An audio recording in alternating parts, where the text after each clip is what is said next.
नमस्कार दोस्तों, एक बार फिर से स्वागत है। दोस्तों, बात करते हैं इस बार सबसे बड़ी मच अवेटेड मूवीज डंकी और सालार की। तो दोस्तों, मुकाबला जो हो रहा है वो तो भाई वन बाय वन हो रहा है। पर आपको पता है जो सालार मूवी है उसका अगर बैकग्राउंड देखा जाए, अगर उसके हीरो की बात की जाए तो हीरो भाई प्रभास जैसा हीरो है जिसके आप मूवीज बाहुबली 1 देख चुके हैं, बाहुबली 2 देख चुके हैं, जो आप जितनी बार देखें कभी बोर नहीं होंगे। और अगर उस हीरो की एक्टिंग की बात करो, उस हीरो के स्टाइल की बात करो और उस हीरो के वे ऑफ टॉकिंग की बात करो, एकदम सुपर क्लास के हैं।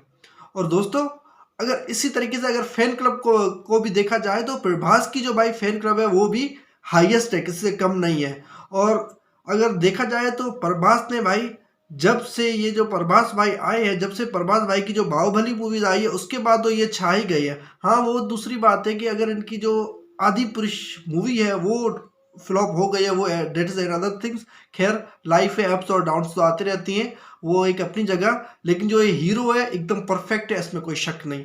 अगर इसी तरह अगर शाहरुख खान की बात करें, अगर शाहरुख खान के जो फैन क्लब्स हैं वो तो भाई हो सकता है कि प्रभास खुद भी शाहरुख खान के फैंस हो, क्योंकि जो शाहरुख खान की जो फेम है वो प्रभास से कई गुना पहले से स्टार्ट हुई है। शाहरुख खान तकरीबन 30-32 सालों से बॉलीवुड इंडस्ट्रीज में आए हैं। पर हाँ, शाहरुख खान जो सबसे ज़्यादा जो छाए हैं, सबसे ज़्यादा जो छाए हैं वो इसी साल छाए हैं 2023 में, जिसमें इनकी जो पठान और जवान मूवी है इसकी वजह से ये टॉप रिचेस्ट पर्सन्स इन बॉलीवुड इंडस्ट्री में आ गई है, जिसकी जो नेटवर्थ है वो $600 मिलियन से भी ज़्यादा है। इसी तरह अगर बाहुबली 1 की हम अगर बात की जाए तो बाहुबली 1 का जो बजट था वो 180 करोड़ था। अगर उसकी कलेक्शन को देखा जाए तो वो 650 करोड़ थी।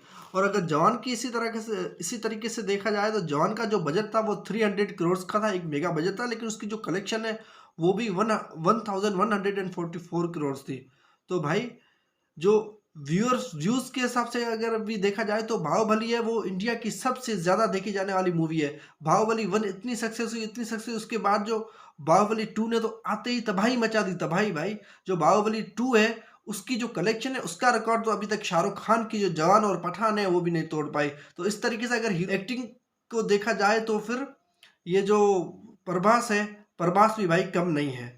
और प्रभास की जो बाहुबली 2 है, अगर उसके हम बजट और बॉक्स ऑफिस कलेक्शन को कंपेयर करें तो वो भी शाहरुख खान की जो जवान पठान है उससे ज़्यादा होता है। जो बाहुबली 2 है उसका जो बजट तो 250 करोड़ था, लेकिन उसकी जो कलेक्शन है वो ऑलमोस्ट 1900 करोड़ तक थी। Guys, 1900 crore is the big figure for the Prabhas.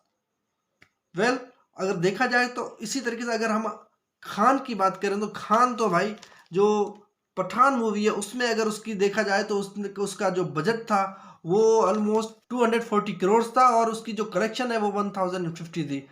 और भाई एसआरके को भी कम नहीं समझो भाई। एसआरके जो है उसकी अगर देखा जाए तो इस साल की जो नेटफ्लिक्स से जो सबसे ज़्यादा देखी जाने वाली मूवी हो एसआरके की जवान मूवी हुई है, जिसके जो व्यूअर्स को देखा जाए तो 3.7 मिलियन व्यूअर्स है। और अगर वॉच आवर को देखा जाए तो 10.6 मिलियन वॉच आवर, यानी 100 करोड़ 6 लाख घंटे तक उसको कंटिन्यूसली देखा गया इस मूवी को।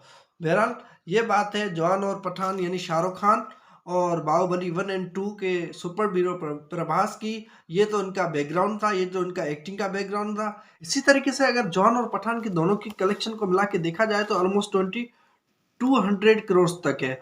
और अगर बाहुबली की को देखा जाए तो फिर वो 2500 करोड़ तक है। तो भाई दोनों हीरोज, इनका जो मुकाबला है वो भाई बिल्कुल 1 बाय 1 का है और दोनों एक दूसरे की टक्कर के हीरोज हैं।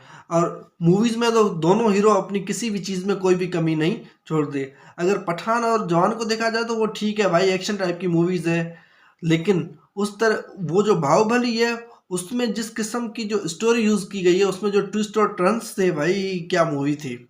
वेल, ये बात अगर बात करें स्टोरी की, स्टोरी पे फिर तो बात जाती है उस मूवी की सोच पे, उस मूवी को रिप्रेजेंट करने के तरीके से, उस मूवी को जो ग्राफिक्स वगैरह यूज़ होते हैं, उस मूवी में जो कस्ट्यूम्स यूज़ होते हैं, उस मूवी में जो तरीक़ेकार यूज़ होता है, उस मूवी में जो स्टोरी होती है, उसमें जो ट्विस्ट होते हैं, उसमें जो टर्न्स होती हैं, वो सारी चीज़ें आती है डायरेक्टर्स और एडिटर्स पे।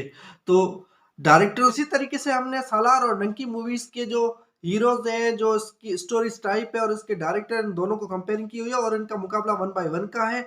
आपके हिसाब से कौन-सी मूवी सबसे ज़्यादा देखी जाएगी और कौन-सी मूवी सबसे ज़्यादा कलेक्शन करेगी? और हाँ, इसी जो वीडियोज़ है, इसी के पार्ट 2 में हम कंपेयरिंग करेंगे इनके डायरेक्टर्स की, उनकी स्टोरीज़ की, उनके बैकग्राउंड्स की। तो ये बने रहे हमारे साथ। वीडियो अच्छी लगी हो तो वीडियो को लाइक करें और ऐसी ही अपडेट के लिए चैनल को सब्सक्राइब करना ना भूलें। धन्यवाद।